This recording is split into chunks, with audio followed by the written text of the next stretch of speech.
okusomozebwa kunene nnyo ku balimi bannanga abali wano n'abalala abatabaddewo kaakati. Twali tusanyuse nnyo wabula nze ku lwange ekyendaba gavumenti yalizze n'etuyamba.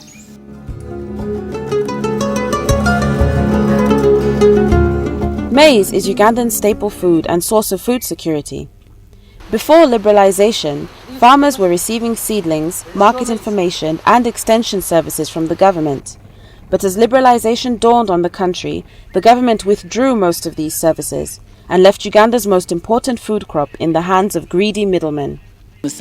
Tuli basanfu ng'abalimi ku lw'ensonga nti kyanditusanwisa singa esente de tuli kufuna da mugaso nga diweraku. Aye obunigirize bwaife tuli kulima duuma ono mbungi omuntu alima kire 300 nga nze wano niba nanga abasigaireyo. Aye waidaga atunda duuma oyo oli mutunda eno 15 kyokanga kuliko ebizibu kamaala olina ogula omuno olina ogula sukali niwo okwambala n'abaana okusoma waidaga yeyagaana nga mubutuufu tulikosebwa ina amaani gali kujjamu mangi aye ate okufuna kwabanga kutono kire tuleetera okukairika nga tukaali. The middlemen, they want a lot of profit, and whenever they come to us we don't know what price of maize they are buying. So when they come in the village they tell you we are buying maize at 80 shillings a kilo or 100 shillings a kilo, and you have nowhere you can bargain because you don't know the price for what? For maize. You just agree, and moreover there is nowhere you can take your maize. You don't know any market apart from that middleman who come to you, and he's the only man whom you think is helping you to buy maize. So he just comes, says I'm buying maize, and you ask him how much are you going to give me. He says I'm going to give you 100 shillings. And since he's the only man passing to buy maize, you have to sell the maize to him, and you get 100 shillings. Imagine a sack of maize, which is over 100 kilos, you get just 10,000 shillings. And moreover, cost of living is very high. Let us compare now. A kilo of sugar is now buying 2,400 shillings. You have to sell 24 kilos of maize to get 1 kilo of sugar. A bowl of soap is buying 1,000 shillings. You have to sell 10 kilos of maize to get 1 bowl of soap. Paraffin, a liter is 1,800 shillings. You have to sell almost 20 kilos of maize to buy a liter of paraffin. This maize, which really surprises us, because the maize we are planting, we buy it from from the shops, from the farmer shops, and the price is very, very high. They give you 100 shillings per kilo in the village. When you want to go and buy seed for planting maize, you buy 1 kilo 1,300 shillings. My family is soon dying just because of hunger. We are not even getting. We are being faced by diseases, and you find it difficult to get treatment because treatment needs money. And when you go in the hospital, there is no drug, and you have to buy drugs on your own. And I'm a farmer. I expect to get money from maize when I produce, and which maize I'm selling that cheaply, and you buy seeds, which is expensive.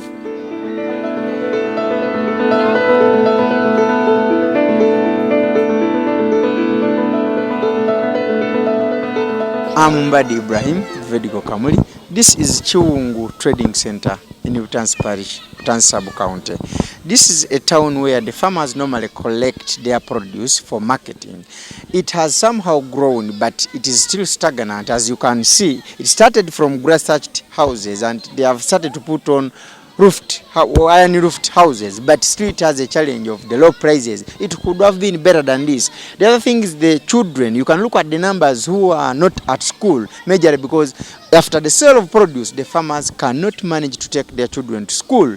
It has also has a challenge of the roads. The farmers cannot access market, and when buyers come to such a place, they are always picking their maize at low prices, whereby somebody has to sell over 7 kilograms to access a bar of soap. And then they are investing a lot in the maize, but the yields are high, and the prices that they are selling their maize is extremely very low, and they are hardly getting anything out of it. This has made them just relax within the trading centers, you can see, and they have almost boycotted agriculture work.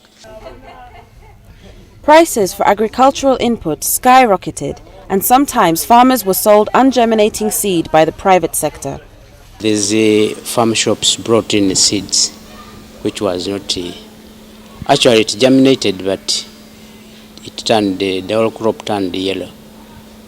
On the germination, the whole thing was yellow. We didn't know the problem, but it appears they sold out to undried maize. The price of seeds, it depends on the type of seeds they buy. Like a cabbage, 2,000, maize, 1,300 a kilo. Some they can afford, some don't afford to buy because the seeds price is so high. It is clear that trade liberalization is not driving the development of a more dynamic, diversified or pro-poor pattern of development. On the contrary, it is locking Uganda into greater dependence on a few agricultural products whose prices have been declining for years.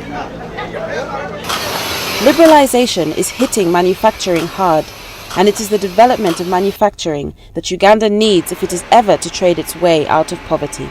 When you open up, and then all sorts of things come in to compete with the local production that is not protected at all, for sure poverty has got to be compounded. Trade liberalization is not a policy that has unfortunate consequences for only a small minority of people. It is a policy imposed on developing countries by donors and international institutions that has systematically deprived some of the poorest people in the world of opportunities to develop their own economies and end poverty. Sisi wanatuona hapa, watu zaidi mingi wanataka reserve, lakini tunatoka kwa reserve juu ya umaskini. Government inasahau sisi, zaidi watu wenye bado soma. Na vitu vingine inaambia watu kuwapatia fedha ya usaidizi. Hakuna. Tena zaidi wengi hapa tunapata shida juu ya kazi. Kazi hakuna. Poor people have been driven out of their domestic markets and found no international markets to compensate them. Development has stalled as industries have collapsed and exports of capital goods have fallen, aggravating the crisis in agriculture as fewer employment opportunities are available elsewhere. The actions of the people who have forced liberalization down our throat are many times dictated by the socio-political, economic, political situation within their countries. They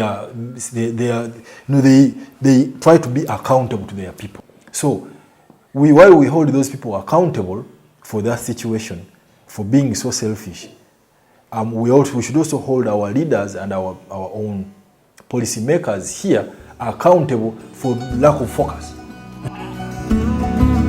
African countries have lost billions of dollars in 20 years of liberalization. This means lost opportunities for education, medicines, infrastructure and new industries. Trade liberalization and those who have forced it on Africa and Uganda must take a share of the blame.